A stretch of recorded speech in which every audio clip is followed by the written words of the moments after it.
Dan untuk membahas informasi selengkapnya, kami telah terhubung dengan manajer Timnas Indonesia, Sumarji, dan pengamat sepak bola Ma'ruf El Rumi. Selamat sore, Pak Sumarji, Bang Ma'ruf. Oke, saya ke Bung Ma'ruf terlebih dahulu. Bung Ma'ruf, menurut Anda nanti malam pertandingan akan berjalan seperti apa? Kita lihat dalam latihan terakhir juga beberapa pemain absen gitu ya, seperti Arhan Struijk dan Ivan Jenner. Menurut Anda siapa nanti malam yang memegang peranan kunci? Ya, kalau kita bicara pertandingan nanti malam, kita bicara soal ini adalah salah satu dari pertaruhan untuk memulai perjalanan penting Indonesia menciptakan sejarah baru. Sejarah pertama adalah mendapatkan kemenangan untuk kali pertama setelah 20 tahun, karena terakhir menang di 2004. Kemudian yang kedua adalah membuka catatan sejarah untuk bagaimana caranya supaya bisa lolos ke putaran ketiga. Kita tinggal beberapa langkah lagi untuk lolos ke putaran tiga. Pertandingan menghadapi Vietnam menjadi salah satu kunci. Kenapa? Karena kalau kita lihat dari persaingan grup, maka Vietnam adalah rival yang paling bisa mencuri kemungkinan tiket Indonesia untuk bisa lolos ke putaran ketiga. Satu tiket hampir dipastikan menjadi milik Irak, sementara satu tiket lagi sebagai runner-up akan diperebutkan oleh Vietnam dan Indonesia. Sehingga kalau Indonesia bisa mengalahkan Vietnam nanti malam, maka satu kaki Indonesia sudah berada di putaran ketiga. Karena itu ini akan menjadi pertandingan yang sangat penting, pertandingan yang sangat menarik, dan tentu akan penuh dengan adu strategi ya dari kedua pelatih. Dan terkait dengan absennya beberapa pemain, saya pikir Sintayong sudah entah antara kebetulan atau tidak kebetulan, tetapi ketika laga pertama sebenarnya Sintayong sudah mencoba formulasi baru dengan tidak menempatkan Arhan Pratama, tapi kemudian memilih seorang Nathan untuk tampil sebagai starter. Artinya kalau memang Arhan tidak bisa tampil, maka ada Nathan yang sudah bisa menempati posisi tersebut. Jadi saya pikir sudah ada formulasi yang dimiliki Sintayong dan sudah ada adaptasi yang dilakukan oleh Sintayong ketika memang beberapa pemain tidak bisa tampil di laga nanti malam. Oke, sebelumnya juga kita menang di kandang 1-0 begitu. Apakah ini juga bisa menjadi modal kepercayaan diri bagi tim Garuda untuk menantang Vietnam lagi di kandangnya sendiri? Salah satu poin penting yang disampaikan oleh media Vietnam dalam wawancara mereka adalah bahwa persoalan yang dialami oleh Vietnam adalah persoalan psikologis. Kenapa? Karena mereka ketika di eranya Philip Trosser tidak pernah menang ketika menghadapi Indonesia. Sementara Indonesia dinilai memiliki psikologis yang lebih bagus karena mereka pertama sekarang memiliki rekor bagus ketika menghadapi Vietnam. Kedua, karena kehadiran pemain-pemain yang berasal dari pemain diaspora. Jadi ini menjadi sebuah faktor yang sangat penting untuk bisa memunculkan psikologis konfidensi dari para pemain ketika mereka menghadapi Vietnam. Dulunya saat menghadapi Vietnam, menghadapi Thailand mungkin merasa inferior ya, merasa was-was karena rekor pertamanya tidak terlalu bagus. Tetapi sekarang kalau kita lihat bagaimana di 2 pertandingan terakhir, bahkan 3 pertemuan terakhir di Piala Asia kita menang, kemudian di SEA Games kita menang, dan ditambah lagi ketika kita di pertandingan kemarin mendapatkan kemenangan meskipun hanya 1-0, tapi itu bisa sangat penting untuk memicu, memotivasi, dan menjadi sebuah stimulus psikologis untuk para pemain dari Timnas Indonesia. Salah satu yang menjadi sorotan juga adanya Tom Haya dan Ragnar Ortmangun. Nah, apakah nanti malam juga mereka, kalau dilihat dari track recordnya, seperti apa kira-kira permainan mereka di lapangan? Iya, ini yang memang ditunggu oleh pecinta sepak bola Indonesia yang bikin dikduk ya. Di laga pertama kita sempat menunggu apakah kemudian Bang Jai atau Jais main, dan kemudian Nathan main, dan ternyata memang Sintayong langsung memberikan mewujudkan harapan itu dengan langsung menempatkan 2 pemain ini langsung sebagai starter di laga ketika di Stadion Utama Gelora Bung Karno. Bayangkan 2 pemain yang baru bergabung, baru berlatih tidak lama, tapi kemudian langsung sudah bermain di depan 50.000 penonton Indonesia. Nah sekarang ketika orang berharap apakah Tom Haya bisa bermain ataukah kemudian Ragnar bisa main, ini tentu akan menjadi salah satu opsi. Tapi besar kemungkinan 2 pemain ini akan mendapatkan kepercayaan, apalagi ada beberapa pemain yang memang tidak bisa tampil. Kalau dari sisi Vietnam sendiri nanti malam apa yang perlu diwaspadai oleh tim Garuda? Jelas mereka bermain di kandang, dan tadi sudah saya sempat mention bahwa mereka memiliki catatan bagus ketika tampil di kandang. Yang kedua, mereka juga sebenarnya punya motivasi ya, karena di laga pertama mereka bisa dikatakan hanya kecolongan di gol pertama, tapi secara permainan mereka atau Vietnam tampil cukup bagus. Cuman memang ada sedikit keraguan yang ini berpengaruh pada psikologis mereka, keraguan terkait mentalitas dari pemain Vietnam, ditambah lagi kepercayaan kepada seorang Philip Trosser yang kita tahu bahwa catatannya mereka tidak terlalu bagus sejak menangani Vietnam, di mana hanya 30% capaian kemenangan.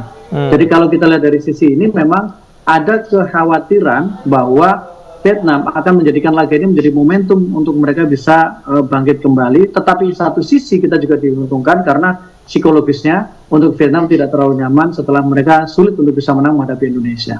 Oke. Dalam pertandingan di beberapa laga terakhir, Vietnam juga kerap memancing emosi para pemain Indonesia. Apakah nanti malam juga hal-hal provokatif juga masih akan terjadi di lapangan?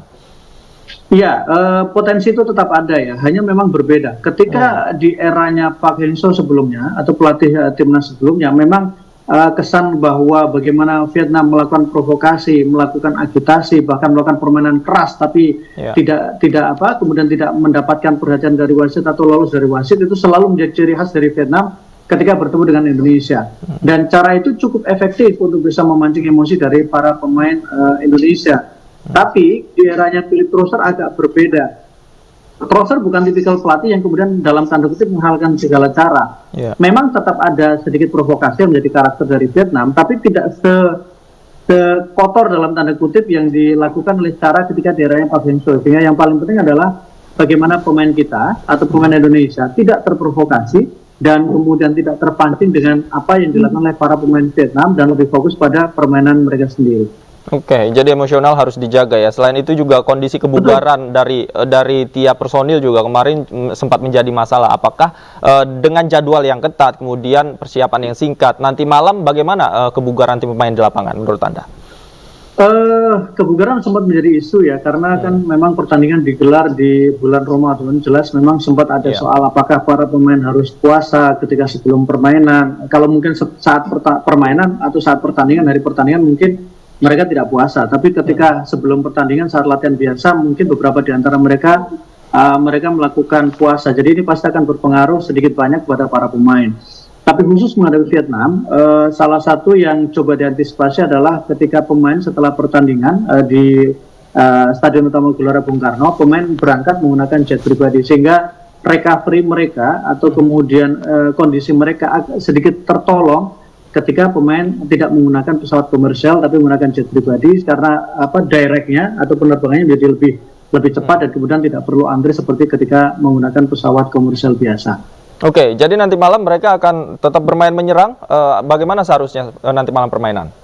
Ya, kalau bicara soal apakah menyerang atau tidak, ya tentu karena adalah laga yang harus dimenangkan atau kemudian laga yang harus didapatkan poin untuk Indonesia. Tentu Sintayong harus melakukan kalkulasi. Bermain terbuka akan beresiko betul ketika menghadapi Vietnam di depan pendukung sendiri. Tapi bermain tertutup seperti ketika awal-awal laga pertama atau di babak pertama pertandingan Stadion Utama Gelora Bung Karno, jelas beresiko karena itu berarti memberikan kesempatan Vietnam untuk menguasai jalannya pertandingan, mendominasi permainan, dan itu akan memaksa pertahanan Indonesia bekerja lebih ekstra keras. Jadi perlu cara yang menurut saya adalah keseimbangan. Ketika mendapatkan kesempatan, maka pemain kita harus berani mengambil kesempatan itu dan harus berani bermain untuk lebih terbuka. Oke, bagaimana kemudian untuk cara untuk melakukan pembongkaran terhadap pertahanan Vietnam yang dikenal juga terhadap bola-bola atas tentunya. Ini juga kuat sekali, sulit untuk dibongkar. Apa yang bisa dilakukan oleh para pemain? Ya, beberapa cara bisa dilakukan ya, dengan melakukan tentu counter attack menjadi salah satu cara ketika bermain di kandang lawan, itu yang pertama. Dan artinya bahwa ketika melakukan counter attack berarti harus efektif saat mendapatkan peluang, sekecil apapun peluang itu, sesedikit apapun kesempatan itu. Yang kedua adalah dengan mencoba lebih banyak variasi, beberapa kali eksperimen untuk melakukan tembakan dari luar kotak penalti. Kedua, banyak berani memegang bola, karena salah satu kendala ketika di laga pertama adalah tidak ada pemain yang kemudian berani memegang bola, yang kemudian bisa mengatur ritme dan kemudian bisa menunggu dan memancing pemain lawan untuk bergerak atau masuk ke area pertahanan dari Indonesia.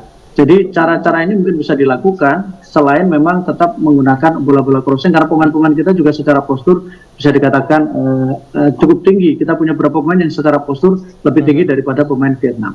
Oke, selain dua pemain yang menjadi sorotan, Tom Hae dan Ragnar ya, siapa lagi yang tentunya dari lini tengah, ini siapa lagi yang memainkan peranan kunci?